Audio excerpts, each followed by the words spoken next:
Cours, je vais vous parler du modèle SLIRS et je devrais préciser que la plupart des endroits où vous en entendrez parler, vous l'entendrez probablement présenté sous le nom du modèle SEIRS, mais j'expliquerai pourquoi je présente sous ce terme-là. Euh, il faut bien comprendre que euh, les deux sont équivalents. C'est simplement de façon des notations, je préfère utiliser un L qu'un E. Voilà. Alors, ce dont je vais vous parler, c'est la durée d'incubation. Je vais formuler le modèle, puis je vais parler de l'effet de la vaccination et enfin mentionner quelques propriétés de stabilité globale du modèle.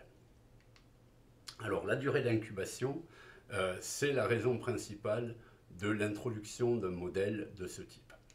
Alors, en gros, si vous pensez en termes de durée, de période d'incubation d'une maladie, là, c'est des valeurs que j'ai prises dans Wikipédia. Vous voyez Yersinia pestis, qui est donc la peste bubonique. La peste bubonique a une durée d'incubation de 2 à 6 jours. Ebola, c'est 2 à 21 jours. Marburg, 5 à 10 jours. Lassa, de 1 à 3 semaines. Tsetse, donc la maladie du sommeil, de plusieurs semaines à plusieurs mois. Et le VIH-Sida, la période d'incubation, ça peut être de l'ordre des mois ou des années. Et les modèles qu'on a regardés jusqu'à présent, que ce soit le modèle SIS endémique ou le modèle de Kermack et McHenrick, aucun des deux n'incorpore la moindre notion de durée d'incubation. Au moment où vous êtes infecté, vous déplacez du compartiment des S vers le compartiment des I euh, instantanément. Et au moment où vous intégrez le compartiment des I, vous êtes infectieux pour le reste de la population. Et vous voyez bien que si j'ai quelque chose de l'ordre de la peste, bah, il est probable que effectivement on soit assez rapidement infectieux. Mais par contre, quand je commence à parler en semaines, en mois ou en années, euh, je ne peux pas forcément considérer, enfin je ne devrais pas écrire un modèle dans lequel les individus sont immédiatement infectieux, parce que ça va avoir un impact très très important. Je reviendrai là-dessus plus tard, mais par exemple on a bien vu que le SRAS, SARS-CoV-2, SRAS-CoV-2, l'une des raisons de sa propagation spatio-temporelle, de la façon dont elle l'a fait, c'est parce que les individus ne développaient pas les symptômes directement. Même si c'était de l'ordre de quelques jours, ça suffisait pour permettre aux gens, sans le savoir, de se déplacer vers un nouveau lieu et d'amener l'infection là-bas. Donc cette période d'incubation, elle est très très importante pour une variété de choses. Euh, alors, une petite remarque. Ici, je vais considérer, je vais faire mon modèle d'une façon où je vais supposer que la période d'incubation, c'est à peu près la même chose que la période de latence. Alors, je précise la différence entre les deux. En général, on appelle période d'incubation la période entre le moment où vous êtes infecté par la maladie et le moment où les symptômes deviennent visibles. Donc, vous devenez symptomatique.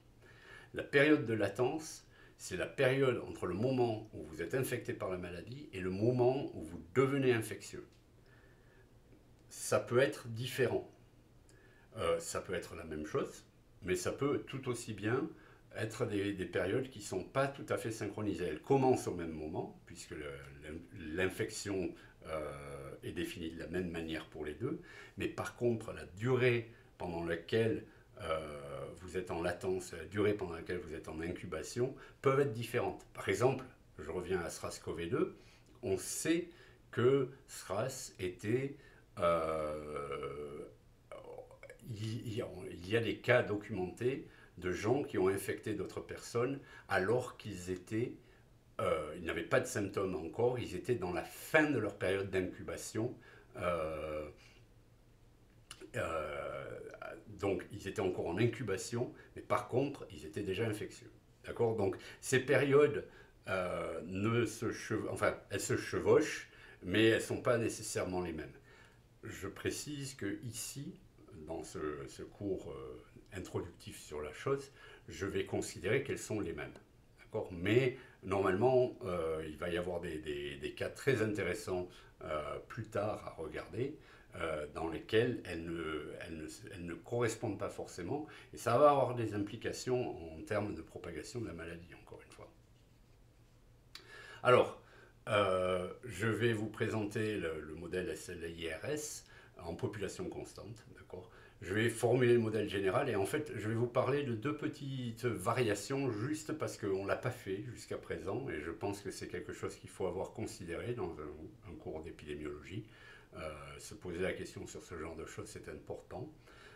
Donc, je vais considérer deux types très similaires de modèles. Alors, le modèle général, on va faire un ensemble d'hypothèses assez simples, d'accord?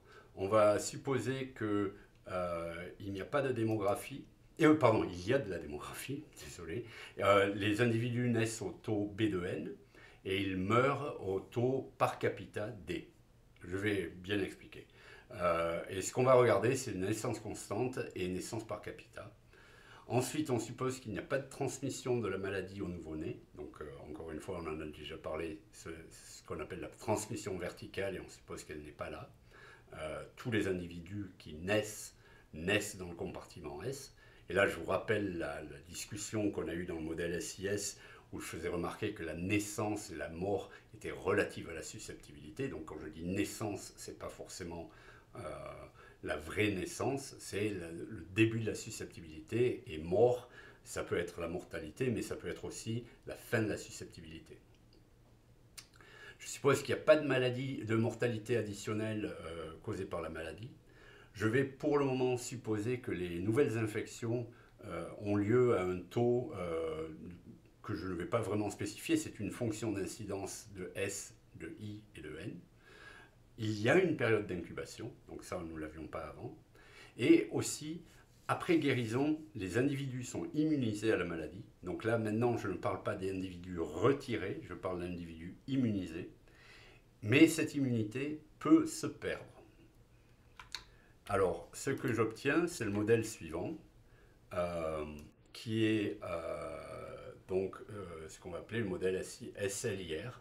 Alors, comme je disais avant que j'avance un petit peu, je vais expliquer pourquoi moi je mets un L ici au lieu d'un E. Donc, encore une fois, ce modèle, vous l'avez certainement déjà rencontré sous le nom de modèle SEIRS.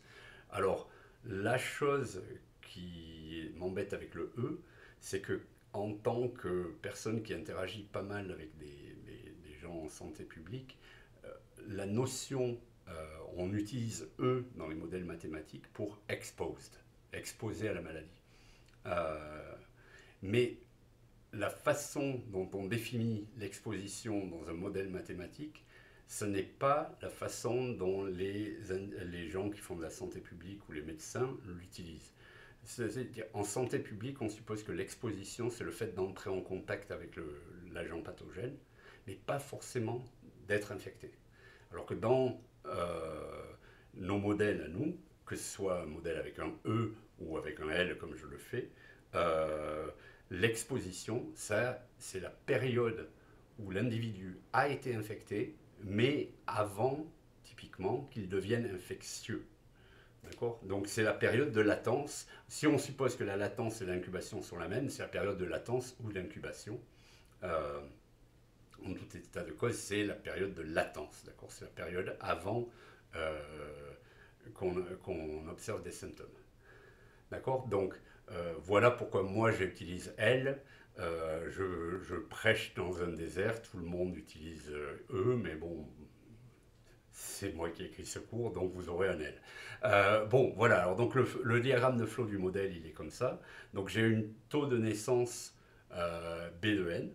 Pour le moment, je ne vais pas le spécifier, mais je le ferai dans une seconde. Une fois que l'individu est susceptible, donc tout le monde naît dans le compartiment susceptible, on peut entrer en contact avec des infectieux. Alors attention, là vous voyez qu'il y a une petite différence par rapport à ce qu'on avait avant. C'est que je bouge du compartiment S vers le compartiment L, mais le taux de mouvement dépend de la population en S comme elle le faisait avant, mais aussi de du nombre d'infectieux, pas du nombre de latents. D'accord. Et bon, cette fonction, elle peut aussi dépendre de n. Là, donc, si elle dépendait de n, elle dépendrait du nombre total d'individus dans tout le modèle. D'accord. Mais là, bon, je l'indique comme ça et vous verrez qu'on va s'en affranchir très vite. Après la période d'incubation, qui va durer en moyenne 1 sur epsilon unité de temps, et ça, encore une fois, le temps de séjour dans les compartiments, on va y revenir dans le cours suivant, je crois. Mais en moyenne, on va passer 1 sur epsilon unité de temps dans L, après quoi la période d'incubation est finie, on devient infectieux. On passe en moyenne 1 sur gamma unité de temps dans I avant d'aller dans R, donc le taux de mouvement c'est gamma I. D'accord. Ça, ce sont des taux de mouvement qui sont par capita. Euh, Ensuite, une fois qu'on est en R, on est immun à la maladie. Mais cette immunité peut se perdre et c'est cette flèche qui m'amène jusqu'en S. Et ça, c'est la perte d'immunité au bout d'un certain temps. Et le temps que je vais passer avant de perdre mon immunité, c'est 1 sur nu. D'accord.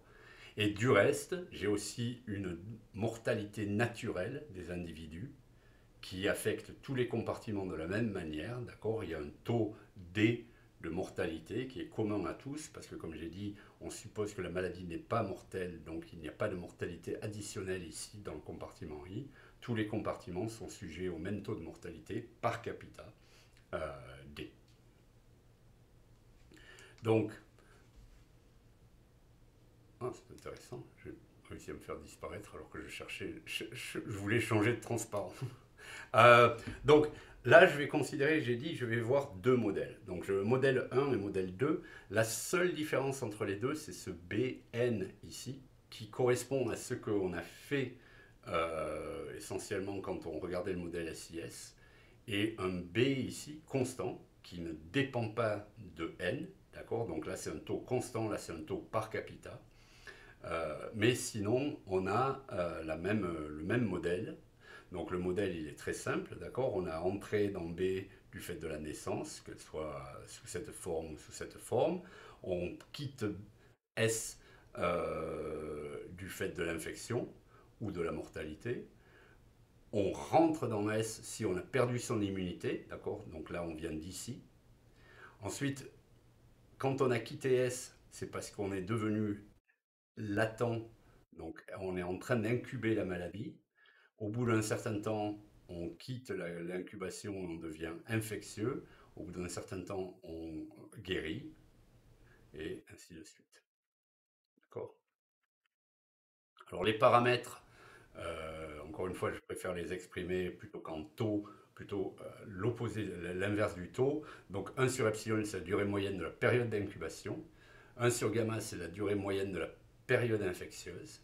1 sur nu, c'est la durée moyenne de la période d'immunité. Et 1 sur D, c'est l'espérance de vie moyenne. Pour la durée moyenne de vie avant décès. Et selon le modèle qu'on considère, on a soit un taux par capita de naissance ou un taux de naissance constant. Alors, laissez-moi vous montrer un petit peu. Comme je le disais, on l'a pas vraiment fait jusqu'à présent, donc je vais vous montrer que ça marche à peu près pareil. Alors, regardons déjà le modèle SLIRS avec naissance par capita. Donc là, ici, j'ai un BN. Si je calcule la dynamique de n, donc la population totale, ben je vois que ce que j'ai, c'est Bn moins Dn. Et ça, c'est ce qu'on appelle un processus de naissance et de mort. Je reviendrai sur ça plus tard. On l'a déjà vu par ailleurs dans le modèle SIS. Mais donc c'est un processus de naissance et de mort. Et c'est très facile à étudier quand ça a cette forme-là. Bien sûr, il y a des fois où c'est un peu plus compliqué. Mais quand ça a cette forme jolie, c'est une équalif tout à fait facile à manipuler et on a déjà vu, mais je le répète ici, si le taux de naissance est supérieur au taux de mortalité, eh bien la naissance domine et la population totale explose, n de t tend vers l'infini. Si la naissance est inférieure à la mortalité, la population s'éteint. Et si on suppose que la naissance et la mortalité se compensent exactement, alors la population reste constante pour tout t.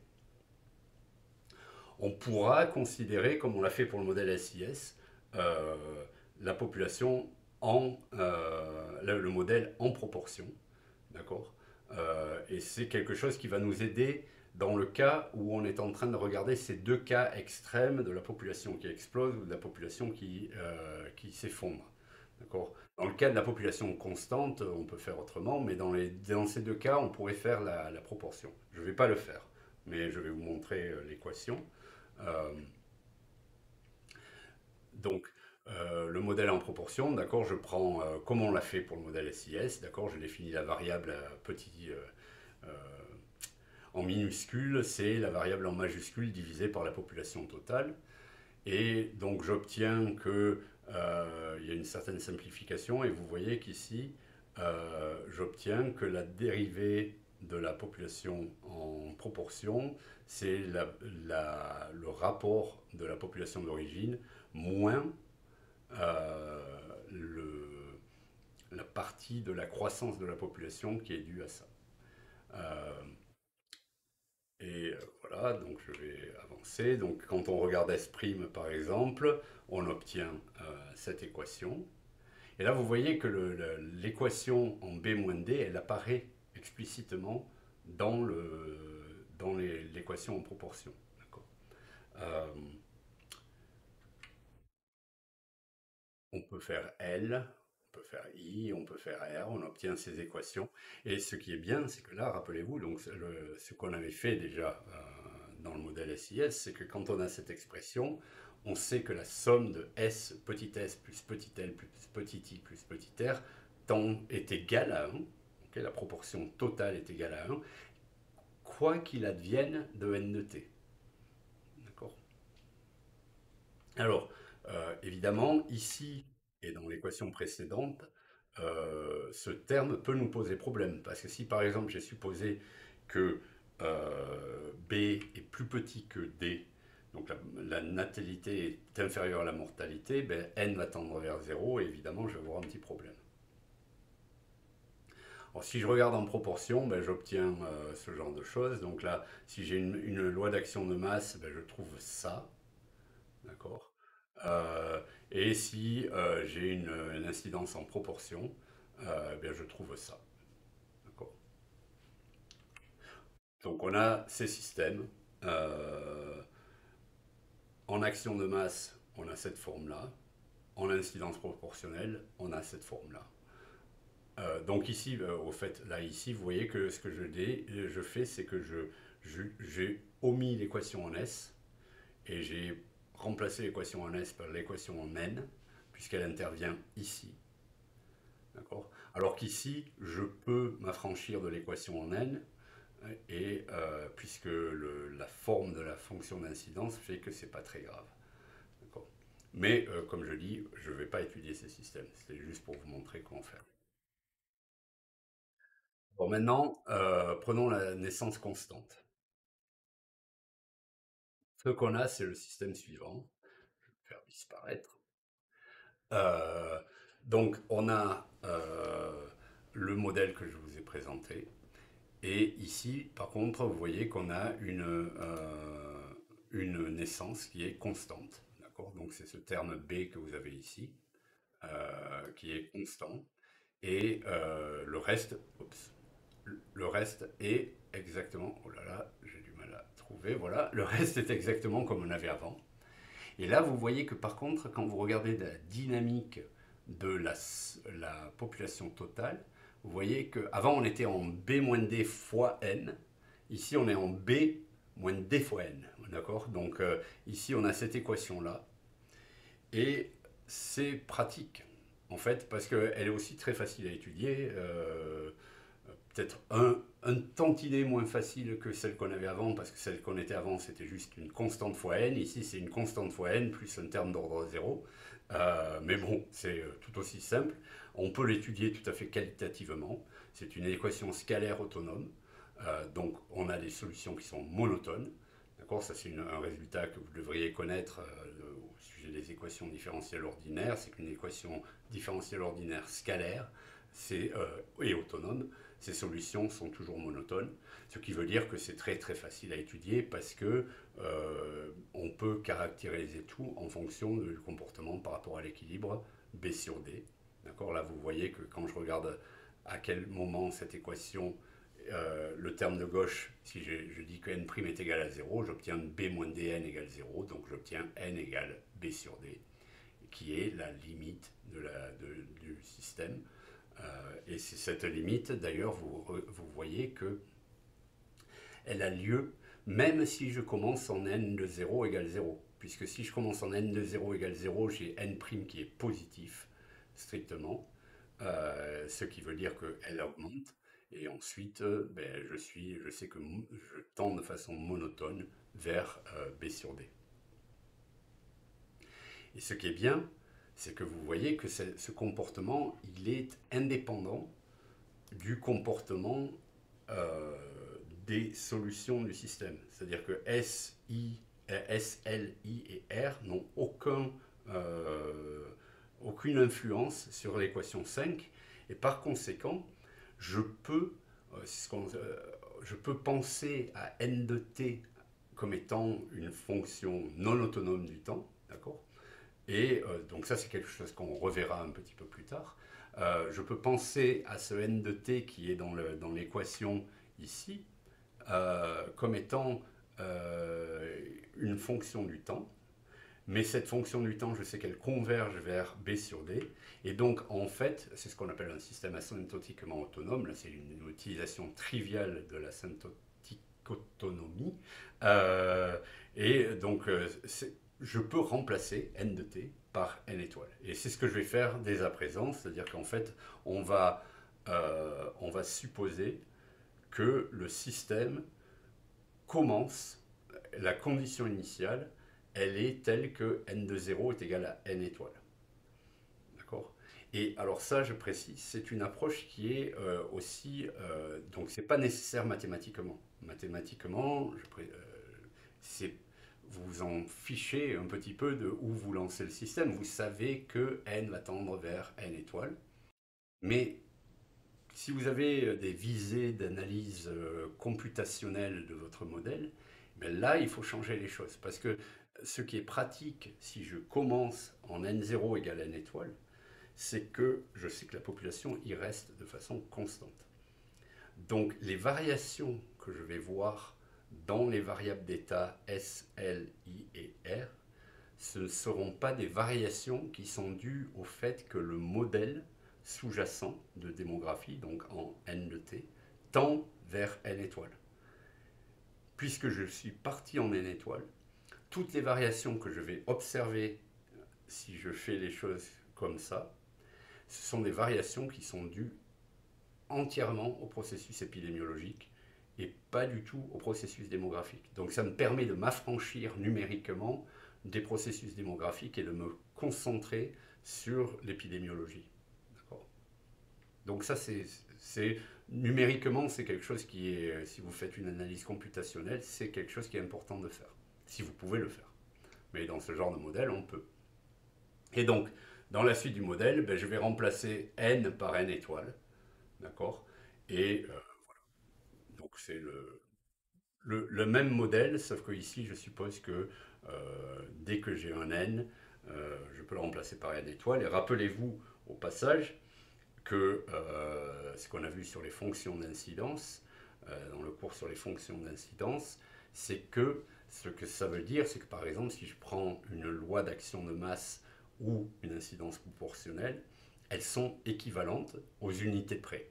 D'accord? Je peux recalculer mes fonctions de telle manière à ce que j'ai exactement la même chose. Donc dynamiquement, les choses sont les mêmes. Alors maintenant, comment on étudie ce modèle? Je vais vous montrer une séquence de choses à faire dans l'analyse. D'accord? Alors, comme je disais il y a une seconde, donc là on se place dans une situation où n est égal à n étoiles. Et je vais prendre une condition initiale, n0 qui est égal à n étoiles, et je vais aussi supposer, bien sûr, que le nombre de latents et le nombre d'infectieux au temps initial la somme des deux est strictement positive. Parce que si je ne le fais pas, je vais me retrouver, si L et I sont égaux à 0, ben je n'ai aucune variation ici. Tout ça va être nul, donc on va rester identiquement là. Donc mon but, c'est de faire des simulations pour un modèle qui a une certaine relevance biologique. Alors le début de l'analyse, c'est exactement ce qu'on a vu dans le cours précédent et dans le cours sur le modèle SIS. On peut commencer déjà en se demandant si le modèle est bien posé, en le sens que les solutions existent et sont uniques, que le cône positif R4+, est positivement invariant sous le flot et que les solutions sont bornées. Je ne vais pas répéter cette analyse ici. L'analyse que je vous ai montrée dans le cadre du cours 4 sur le modèle SIS se réplique ici de façon tout à fait standard. Donc, bon, il n'y a rien de plus à dire sur ce sujet. Maintenant, les équilibres, qui est l'étape suivante de l'analyse. Je vous rappelle que quand on parlait dans le cours précédent de la façon dont on détermine si on a un modèle épidémique ou endémique, c'est de calculer notamment les équilibres. Là, je précise, on est dans un modèle endémique, okay, puisqu'on a une mortalité et une natalité. Alors les équilibres, je les trouve en supposant que le système est à l'équilibre, d'accord? Donc le système à l'équilibre, je suppose simplement que les dérivés sont nuls. Et donc on déduit plusieurs relations, d'accord? Et on voit de cette relation ici, par exemple, que en un équilibre sans maladie, automatiquement, je vais avoir R égale à 0. Si I est égal à 0 à l'équilibre, si le système est à l'équilibre et que I est nul, bien R est nul. Ce qui est bien, parce que dans un sens, je veux ne pas avoir d'individus humains dans le système. Enfin, c'est pas que je ne veux pas les avoir, on reviendra là-dessus dans un petit moment. C'est pas que je veux pas les avoir, mais disons que c'est pratique de savoir qu'ils sont nuls. Mais je veux que ce soit une propriété qui découle du modèle plutôt qu'une que j'impose. C'est-à-dire que je pourrais dire l'équilibre sans maladie, il a L égale I égale R égale 0. Mais je préfère, si je peux obtenir l'équilibre sans maladie en disant que L et I sont 0, les compartiments infectés, et qu'il découle de ça que R est égal à 0. D'accord? Bon, petite remarque en passant. Donc, regardons l'équilibre sans maladie. L'équilibre sans maladie, comme je disais, il a L égale I égale 0, et par conséquent, par cette remarque avant, il a aussi R égale 0. Donc, on peut plus ou moins tout balancer, et en fait, la seule équation qui reste, c'est cette équation A, qui s'écrit sous cette forme, d'accord? Puisque R est égal à 0, tout ce qui me reste, c'est F en S 0 et N étoiles est égal à B moins D fois S. Et donc, l'équilibre sans maladie, il est solution de cette équation ici, donc, parce que rappelez-vous, ça c'est l'incidence, elle implique S, et ça, c'est bon, voilà ce terme-là. Donc pour l'équilibre sans maladie, en général, il y a une chose, c'est que la transmission, alors bon, on pourrait fabriquer une fonction d'incidence un peu très bizarre, dans laquelle ce ne soit pas le cas, mais en général, quand il n'y a pas d'infectieux, on va supposer typiquement qu'il n'y a pas de transmission de la maladie. Donc cette équation, sauf cas ultra particulier qui par exemple ne marcherait pas avec la méthode de Van den Riesch et Whatmore qu'on a vu au cours précédent, en général, ça c'est toujours égal à 0. Et donc ce que ça veut dire, c'est que l'équilibre sans maladie, eh bien, il a S égale à N étoiles, la population totale à laquelle on s'est placé, et toutes les autres variables égales à 0. D'accord. Et comme je note ici, on aurait pu aussi obtenir ce résultat simplement en se rappelant qu'on a dérivé que la population totale est constante et on l'a écrite comme étant égale à 0, à n étoiles, et on a du reste que les autres variables sont égales à 0, et donc clairement, S doit être égal à la population totale. Donc notre équilibre sans maladie, c'est cet équilibre ici.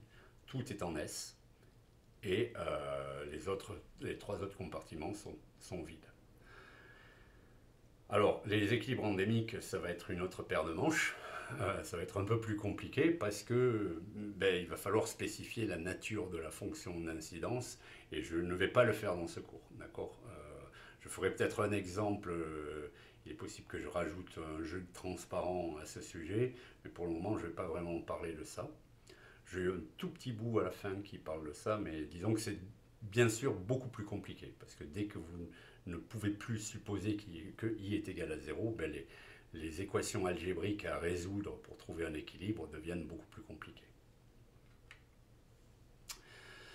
Alors, on peut quand même faire des choses. Donc, si on prend les équations pour i et pour r, on peut écrire les équations pour s et pour r à l'origine. C'est bizarre ça. Je pense que j'ai un petit problème de notation. On peut l'écrire en un système non linéaire à deux inconnus. D'accord. Là, je suis à la recherche d'équilibre. Hein, d'accord. J'ai un système non linéaire en deux inconnus, S et I. Et j'obtiens de cette équation-ci que à l'équilibre, la fonction d'incidence est égale à ça. Quand je substitue cette valeur dans cette équation-là, je trouve cette relation ici. D'accord. Et du reste, je sais aussi que la population totale, elle satisfait l'équation sur la population totale. Et donc, je peux écrire les choses comme ça. Et donc, dans un sens, on a un peu avancé l'analyse ici. On va avoir deux équations. Et l'intersection de ces équations va nous donner les lieux où les équilibres avec maladie sont présents. D'accord. C'est juste une petite étape. En fait, ce qui va se passer, c'est qu'évidemment, ça va dépendre énormément de votre modèle. Et si on commence à mettre des fonctions d'incidence différentes, on va avoir des résultats complètement différents. Maintenant, je vais vous montrer, en fait, mon point dans le cours précédent, c'était de vous expliquer que la méthode dite de Van Dendrich et Wetmore est une méthode qui est quand même plus agréable à utiliser souvent que l'absence de méthode. Donc je vais vous montrer comment on procède si on n'utilise pas cette méthode.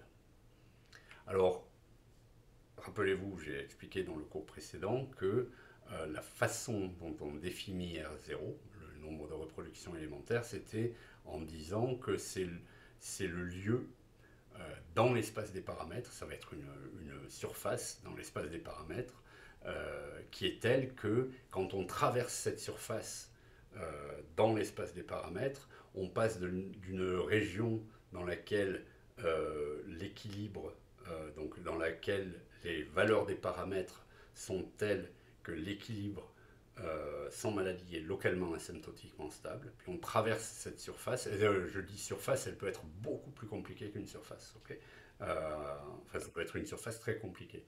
Mais donc, quand on traverse ce lieu, on passe d'une stabilité asymptotique locale de l'équilibre sans maladie à son instabilité.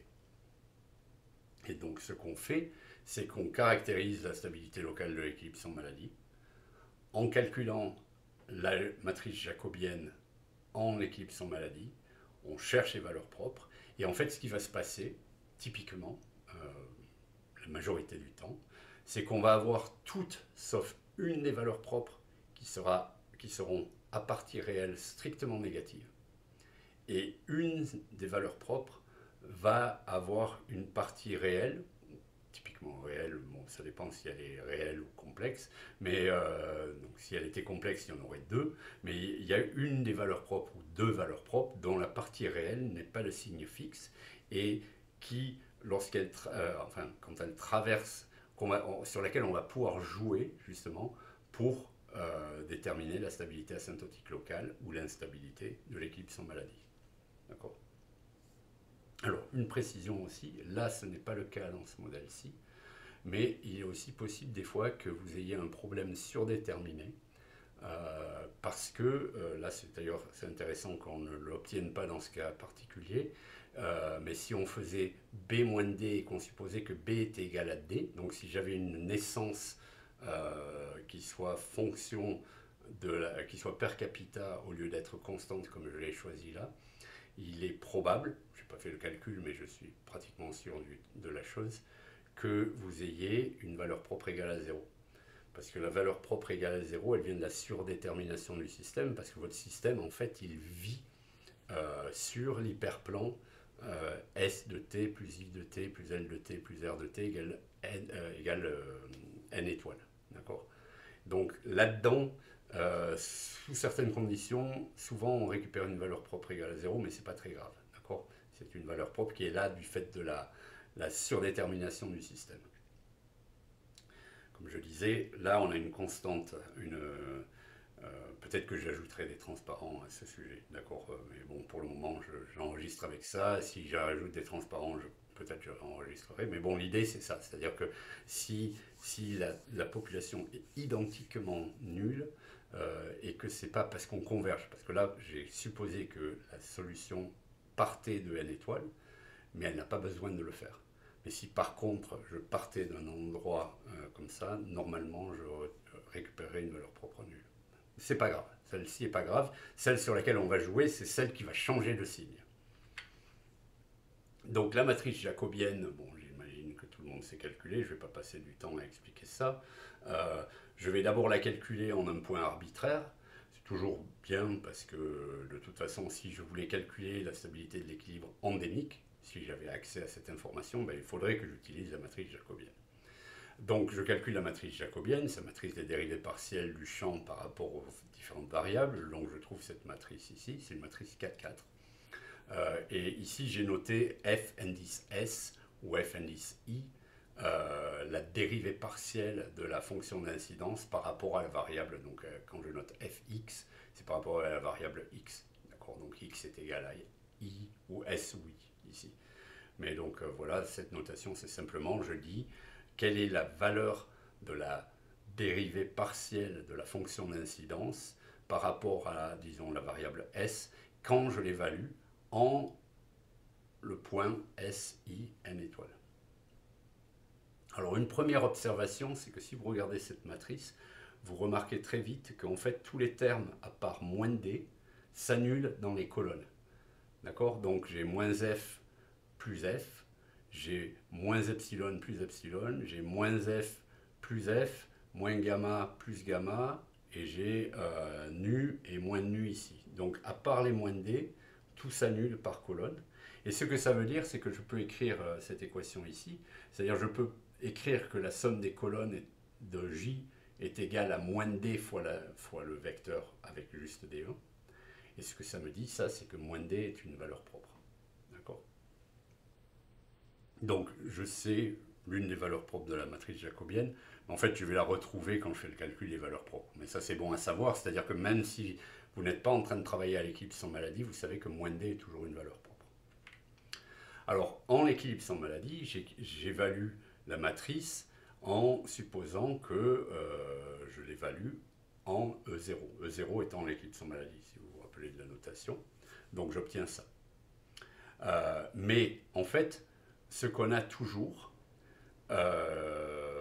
quasiment toujours. Encore une fois, il est toujours possible de fabriquer une fonction d'incidence qui peut-être n'aurait pas cette propriété, mais disons que la plupart, l'immense majorité des fonctions d'incidence que vous verrez, elle satisfait le fait que la dérivée par rapport à S de la fonction d'incidence, quand elle est évaluée à l'équilibre sans maladie, elle est nulle.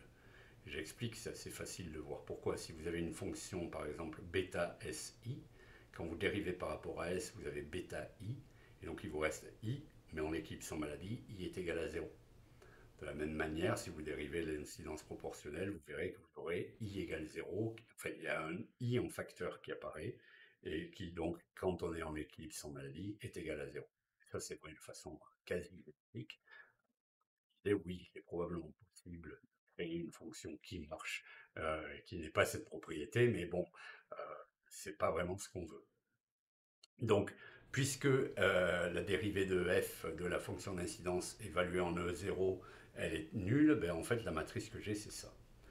Et donc là, typiquement, alors rappelez-vous, ce que je veux c'est les valeurs propres. Je veux calculer les valeurs propres. Et donc là, la première chose que je vois, c'est que ça c'est une matrice bloc triangulaire supérieur, d'accord. Donc j'ai un bloc avec moins de d, un bloc avec des zéros ici, j'ai un bloc carré ici, là, qui prend ces trois choses, et un autre bloc ici. Donc immédiatement, je sais que j'ai la valeur propre moins de d. Vous pouvez déjà observer juste en inspectant la somme des colonnes. Donc, comme on a une matrice bloc triangulaire supérieure, les valeurs propres sont moins de d, et les valeurs propres de cette matrice qui reste quand j'enlève ce bloc.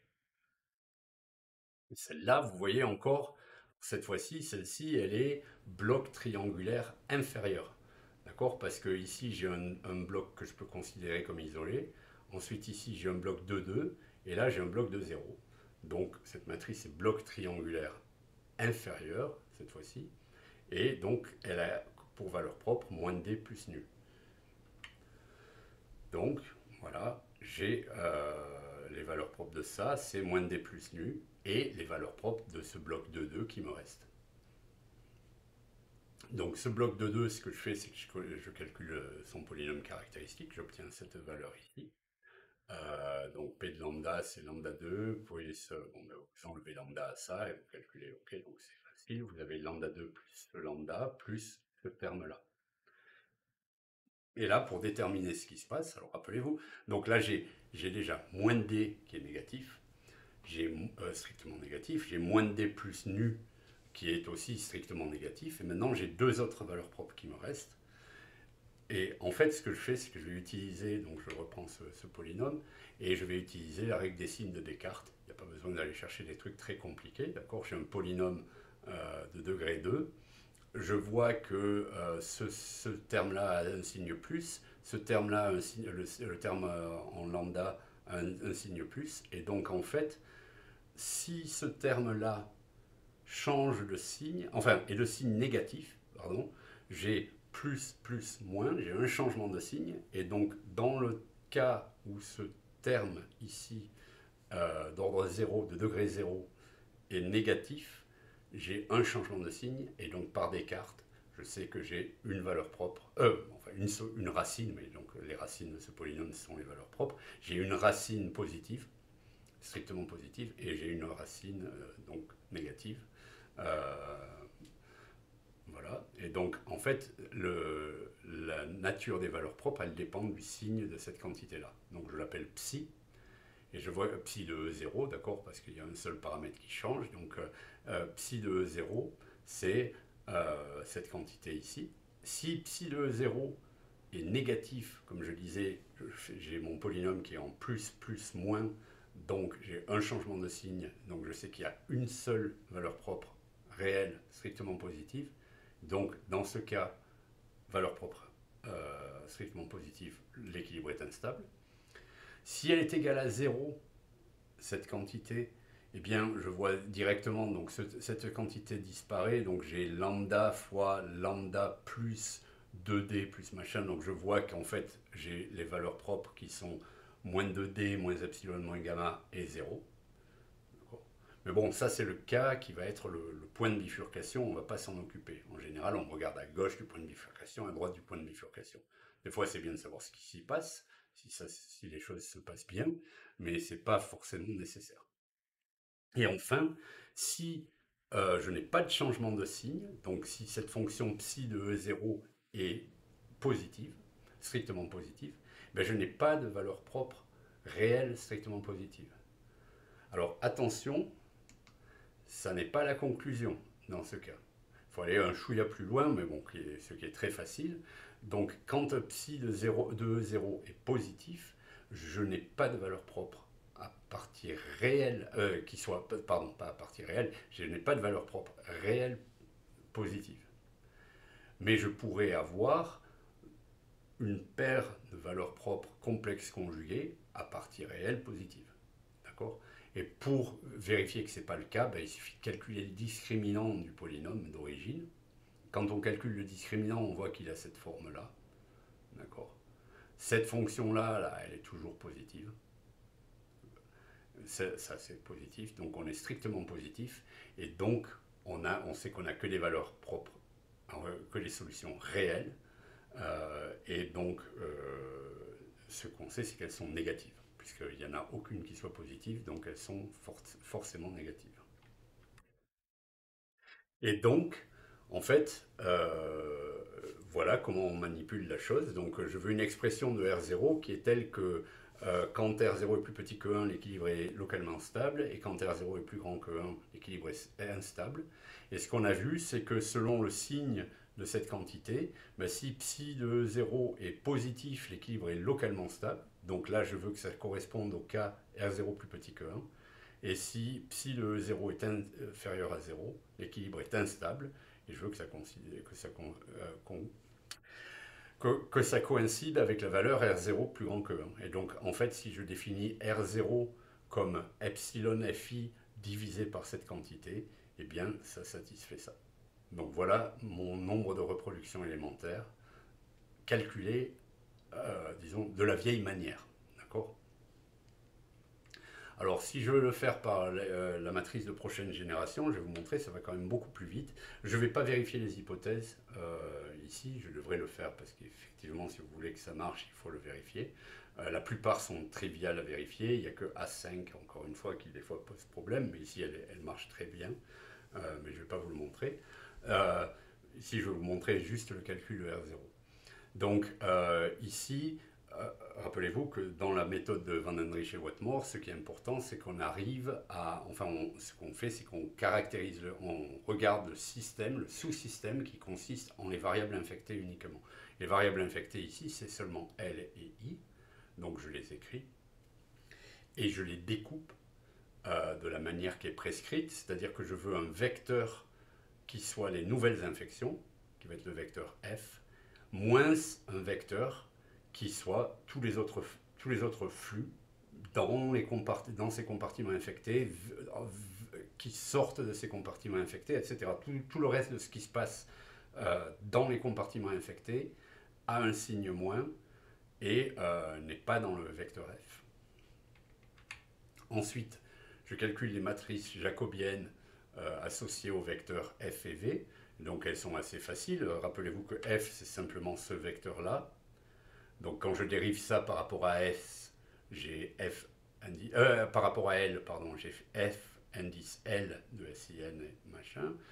Quand je dérive par rapport à I, j'ai ça. Et là, quand je dérive par rapport à L, j'ai juste epsilon plus D et je n'ai pas de terme par rapport à I. Et ici, j'ai un terme par rapport à L et un terme par rapport à I. Donc j'obtiens ces matrices ici. D'accord? Ici, c'est la matrice des nouvelles infections. Ici, c'est la matrice des flux. Et la matrice des nouvelles infections, ben, elle est comme ça, mais je note que je travaille là alors, je pourrais avoir, rappelez-vous que la fonction d'incidence, elle dépend de S, de I et de N. Donc, potentiellement, elle dépendrait de la population totale qui est présente. Et enfin, si elle dépend de la population totale, si par exemple c'est une incidence en proportion, donc c'est S fois I divisé par N. Mais N, c'est S plus L plus I plus R. Si ma population totale n'est pas constante, quand je calcule la dérivée de ma fonction d'incidence, évidemment, je vais avoir une dérivée par rapport à L. Mais ici, ma population totale est constante. Et donc, cette dérivée-là n'a pas lieu d'être. N, et quand je la prends, la dérivée est 0. D'accord? Et donc, en fait, il suit que cette dérivée par rapport à L, ici, elle est nulle. D'accord? Donc la fonction f, la matrice f, c'est simplement la matrice qui a le terme ici. La matrice V, elle s'inverse, c'est une matrice de 2, elle s'inverse trivialement. Et par conséquent, quand je calcule ma matrice F fois V inverse, je trouve cette matrice. Et par conséquent, alors donc cette matrice ici, Et vous voyez que ça, c'est la matrice ici, donc ça, c'est constante fois matrice, d'accord? Et la matrice ici, elle est triangulaire supérieure. Ses valeurs propres, je les lis sur la diagonale. C'est donc epsilon fois cette constante et 0 fois cette constante. Une valeur propre 0, je cherche le rayon spectral. Évidemment, le rayon spectral, il est donné par la valeur propre non nulle. Et donc, mon R0, c'est simplement cette expression-là, qui est la même expression qu'on a trouvée en utilisant la méthode classique. Et donc le théorème qu'on a, que ce soit qu'on ait utilisé le théorème de Van Dendrich et Wetmore ou bien la méthode avant, on a le résultat suivant. Si on définit R0 de cette manière-ci, alors si R0 est plus petit que 1, l'équilibre sans maladie est localement asymptotiquement stable, tandis qu'il est instable si R0 est plus grand que 1. Et encore une fois, là, je reprends ce résultat, j'aurais dû l'enlever d'ici ou bien le remettre, l'enlever d'ailleurs. Je note que c'est un résultat de stabilité locale.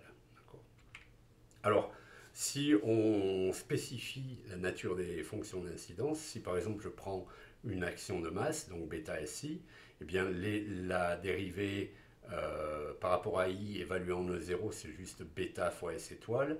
S étoile, enfin S à l'équilibre sans maladie, c'est N étoile. Et donc en fait, je trouve que R0, c'est epsilon fois bêta fois N étoile sur ça. Tandis que si j'ai une incidence standard, ma dérivée évaluée en équilibre sans maladie, c'est bêta S étoile sur N étoile. Et S bar, pardon, S bar, c'est N étoile, et donc c'est juste bêta. Et donc dans ce cas-là, la fonction d'incidence ne contient pas la population totale. Pardon, là, pas la fonction d'incidence. Le nombre de reproductions élémentaires ne contient pas la population totale. Alors, une remarque, on voit souvent, enfin moi ça m'arrive souvent quand j'ai des étudiants, par exemple en master, qui travaillent sur des problèmes comme ça, souvent ils utilisent les deux méthodes ensemble. Ce n'est pas nécessaire. Si vous utilisez soit la méthode d'origine, soit la méthode de Van Dendrich et Wetmore, mais n'utilisez pas les deux méthodes. D'accord? Si vous avez fait l'analyse de stabilité locale par la méthode classique, vous n'avez pas besoin de répliquer cette analyse en utilisant la méthode de Van Dendrich et Wetmore. L'avantage de la méthode de Van Dendrich et Wetmore, c'est qu'elle vous donne un R0 qui est normalement de la bonne taille. Parce que souvent, comme j'ai déjà précisé, vous pouvez prendre des seuils différents, puisque quand vous traversez un, c'est pas très grave à quelle valeur vous le faites, parce que ça doit être à 1, donc la racine carrée de votre R0 a la même propriété de seuil. La méthode de Van Dendrich et Wetmore, elle va vous donner une forme qui normalement est correcte. D'accord. Mais surtout, ne faites pas les deux. Okay, faites-en une, faites l'autre, mais ne faites pas les deux. La prochaine génération, par exemple, quand vous verrez le cours sur les métapopulations, vous verrez que j'utilise cette méthode là-dedans pour des modèles de très grande taille. Ça marche très très bien. Et enfin, si vous considérez la stabilité asymptotique locale de l'équilibre endémique, de l'équilibre sans maladie, alors là par contre la méthode de Van Dendrich et Wetmore ne marche pas. Elle est faite pour étudier la stabilité locale de l'équilibre sans maladie. Donc là, de toute façon, vous n'y couperez pas. Il faudra utiliser la jacobienne ou d'autres arguments. Alors une petite remarque juste avant d'avancer un peu, c'est que je tiens à préciser un peu les grandeurs. Alors ça, c'est quelque chose sur lequel on reviendra dans le cours suivant, en fait. C'est ce qu'on appelle les temps de résidence, qui sont quelque chose, je pense, de très important. Mais avant d'arriver à ce stade-là, je vais vous donner une espèce de prélude, enfin en prélude à ce cours, je vais vous montrer un peu de quoi il s'agit. Et là, en fait, je reprends les fonctions que je viens de dériver, les R0 que je viens de... C'est le R0 là, je ne sais pas pourquoi j'ai marqué FI, là il faut que j'ai... D'accord, il faut que j'édite cette transparence, c'est R0 et R0 ici, ok? Donc je réécris les R0. Et ce que je fais, c'est que vous voyez que je les ai écrits, au lieu de les avoir comme je les avais avant, juste comme ce produit ici, j'ai mis en évidence deux fractions différentes. Donc là, j'ai epsilon plus d, et là, j'ai gamma plus d, epsilon plus d, gamma plus d, puis donc j'ai epsilon sur gamma epsilon plus d, et bêta fois n étoile sur gamma plus d.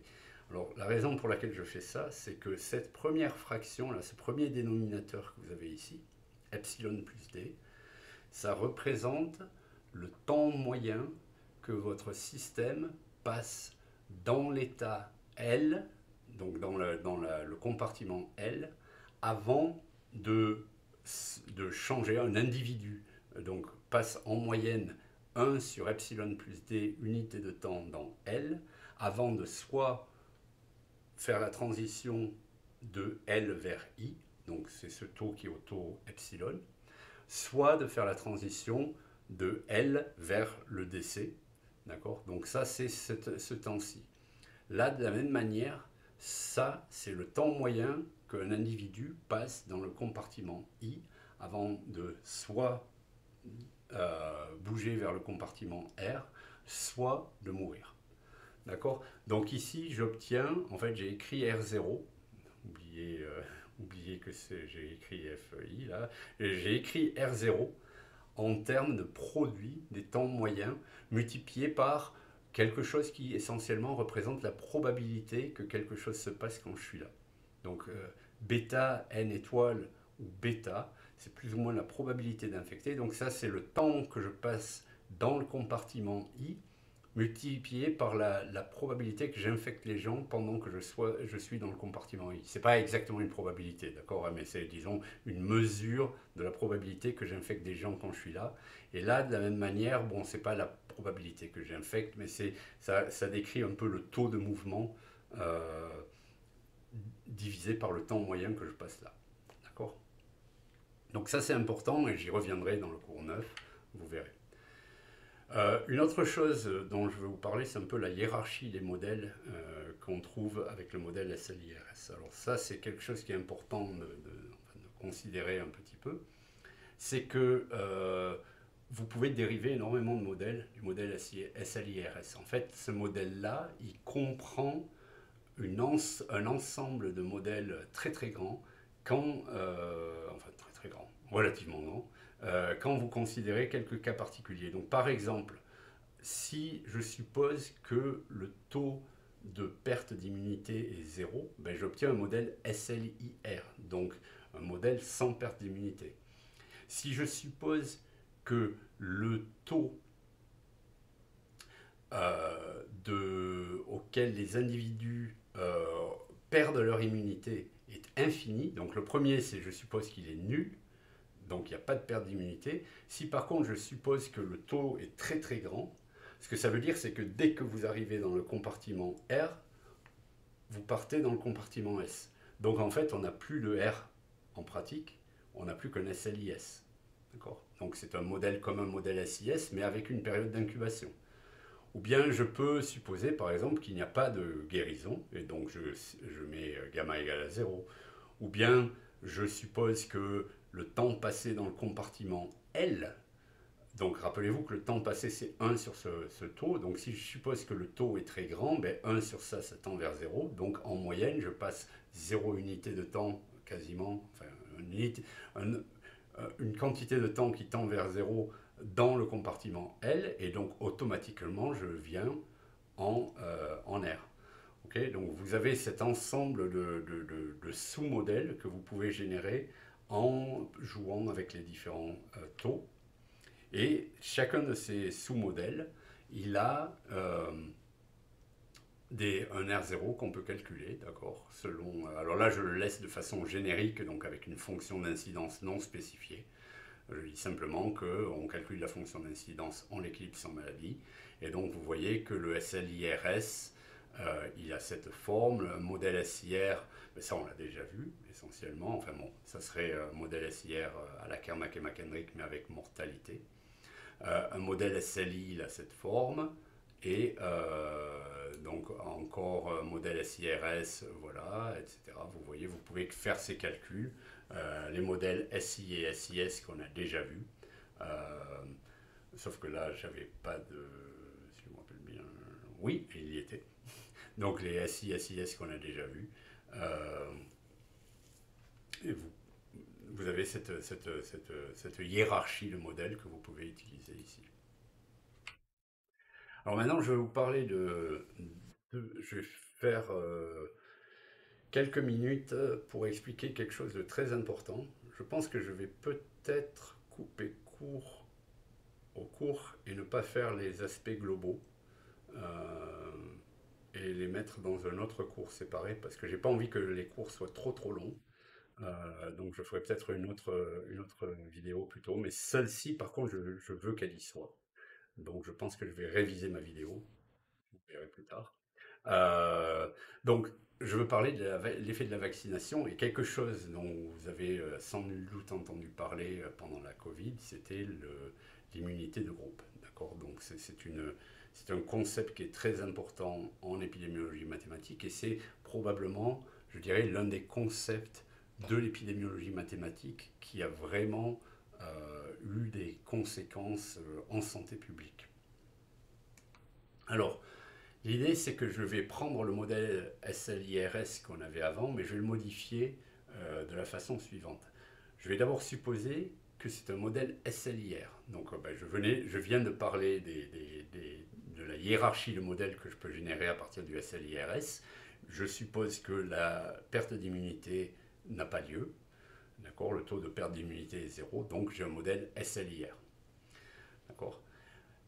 je, je pense en termes de vaccination ici. Donc pour la vaccination, effectivement, en pratique, il nous faut une maladie où la perte d'immunité est très faible. Bon, on peut avoir une perte d'immunité quand même, hein, ça va poser des problèmes intéressants au niveau mathématique, au niveau modélisation. Mais pour simplifier notre première approximation de la vaccination, je vais supposer qu'il n'y a pas de perte d'immunité, donc vous pensée rougeole ou ce genre de choses, le moment où vous attrapez la maladie, quand vous guérissez, vous êtes immunisé pour la vie. Et ce qu'on va faire, c'est qu'on va vacciner les nouveau-nés, les nouveaux susceptibles, pas forcément nouveau-nés, mais les gens qui rentrent dans le compartiment susceptible, on va les remplacer, on va les vacciner. Et ce qu'on va faire, c'est que quand on les vaccine, justement, je dis que la perte d'immunité, il n'y a pas de perte d'immunité, l'immunité est permanente. Donc une façon simple de modéliser l'effet de la vaccination, c'est de supposer que les individus qui sont nés, qui sont nouveaux individus dans le modèle, eh bien je vais les séparer entre les individus que je ne vaccine pas et les individus que je vaccine. Et ceux que je vaccine, je vais les mettre directement dans le compartiment des individus humains, donc R. D'accord. Donc en fait, je vais vacciner une proportion P des nouveaux susceptibles. J'ai un taux d'apparition des susceptibles qui est B comme avant, mais sur ce taux d'apparition, je vais prendre une certaine proportion de ces individus et je vais les placer directement dans le compartiment des guéris. Et la proportion qui reste, 1 moins P, ils vont rentrer directement dans la classe des susceptibles. Et juste pour illustrer facilement, je vais prendre une incidence en action de masse, mais j'aurais pu prendre autre chose. Les calculs sont similaires. Donc le modèle que j'ai, c'est le modèle suivant. C'est le même modèle qu'avant, sauf que j'ai enlevé la flèche qui va de R vers S, puisqu'il n'y a plus de perte d'immunité.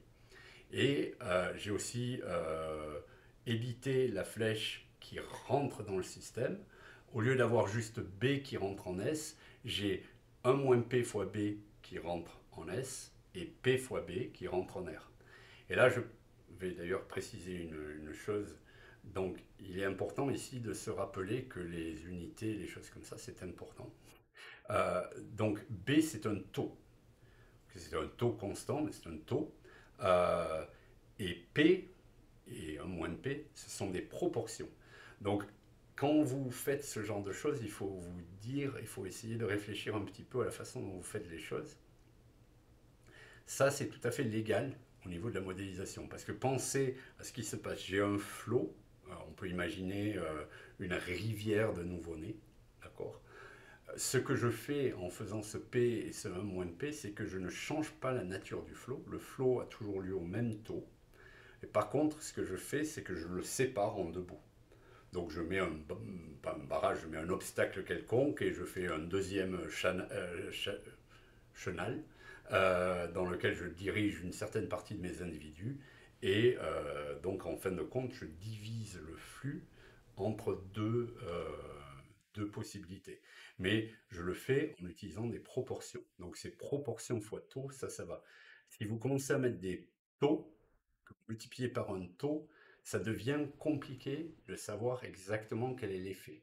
Ici, là, par exemple, je peux facilement dire, je vaccine 90% de mes nouveaux-nés, mes nouveaux susceptibles, en disant que P est égal à 0,9. D'accord. Si P est égal à 0,9, je vaccine 90% des nouveaux susceptibles. Si vous pouvez multiplier par un taux, vous pourriez multiplier par un taux ici et par un taux ici au lieu d'une proportion, mais si vous le faites, ça va être beaucoup plus compliqué de dire 90%. Parce que ce taux, ça va être... Bon. Il va falloir faire des calculs additionnels, alors qu'en utilisant des proportions, ça marche bien. C'est une petite notion de modélisation. D'accord. Le modèle est le même qu'avant, à part pour ces deux flèches, et que j'ai spécifié que je voulais une loi d'action de masse, une incidence en action de masse. Donc le modèle, oh, j'ai encore un F ici, c'est pas très grave. Le modèle, c'est le suivant. Donc j'ai un moins PB qui rentre en S et PB qui rentre en R. Donc l'équilibre sans maladie du SLIR, il est exactement comme l'équilibre sans maladie du modèle SLIRS, d'accord. Donc c'est tout le monde est N étoiles, tous les susceptibles sont N étoiles, tout le reste est 0. Maintenant, si je mets de la vaccination, je ne vais pas vous montrer le calcul, mais le calcul est très très simple. En fait, on voit très facilement que ce qui se passe, c'est qu'on a B sur D, j'aurais dû mettre N étoiles ici, ok, je l'ai mis ici. On trouve que 1 moins P fois B sur D vont en S, et P fois B sur D, il me manque une variable ici. Décidément, j'ai pas mal d'éditions à faire sur ce cours. Et P fois B sur D va en R. D'accord. Donc en pratique, ce que j'ai, c'est que j'ai une proportion 1 moins P qui est de N étoiles qui est en S et P fois N étoiles qui est en R. Donc maintenant, je calcule le nombre de reproductions élémentaires. Donc dans le cas d'un modèle SLIR, on a vu, c'est exactement comme le modèle SLIRS, ok, ça ne change rien. Le R0, rappelez-vous que j'ai pris une fonction en action de masse, donc le R0 c'est bêta fois n étoile fois epsilon. Bon. Et ce qu'on trouve, ce qui est intéressant, c'est qu'en fait, quand on calcule le R0 pour le modèle avec vaccination, ce qu'on trouve, c'est que le nouveau R0, je l'ai juste écrit comme ça, je ne vais pas l'écrire avec de la formule, mais le nouveau R0, il est juste égal à 1 moins P fois le R0 pour le modèle sans vaccination. D'accord. Et là, j'ai mis exprès, j'ai mis un V pour indiquer que c'est le R0 qui correspond au modèle avec vaccination. Donc, lorsque je vaccine, je diminue R0 parce que P va être typiquement plus grand que 0. Je diminue R0 d'une certaine, certaine proportion. Vous voyez que si P est égal à 0, je n'ai pas d'effet.